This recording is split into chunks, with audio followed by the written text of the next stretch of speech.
खटक साहब के साथ आप बैठे थे, लेकिन आप उस वक्त खामोश थे। आज आप बात कर लें, मीडिया आपके पास साथ है। क्या कहेंगे? एकदम पीटीआई पे काउंटडाउन उन्होंने शुरू किया, इस हवाले से आप लोगों का क्या मौक़िफ़ है? खटक साहब के साथ आप बैठे थे, लेकिन आप उस वक्त खामोश थे। आज आप बात कर लें, मीडिया आपके पास साथ है।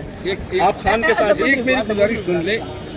अभी हमारे मामलात अदालत में हैं, हम नहीं चाहते हैं कि मीडिया का प्रेजुडिस हो जाए। नहीं, हम सियासी हवाले से बात कर रहे हैं सर। यही है कि है ना, क्या कहेंगे? एकदम पीटीआई पे काउंटडाउन उन्होंने शुरू किया, इस हवाले से आप लोगों का क्या मौक़िफ़ है? क्या कहेंगे हुकूमत को और जो लोग कर रहे, इस हवाले से आप लोग का क्या मौक़िफ़ है? वो क्या है जो गैर कानूनी हो रहा है, काबिल मजम्मत सर, काबिल मजम्मत तो है, लेकिन थोड़ा मैं कही एक मिनट हम बाहर आते हैं।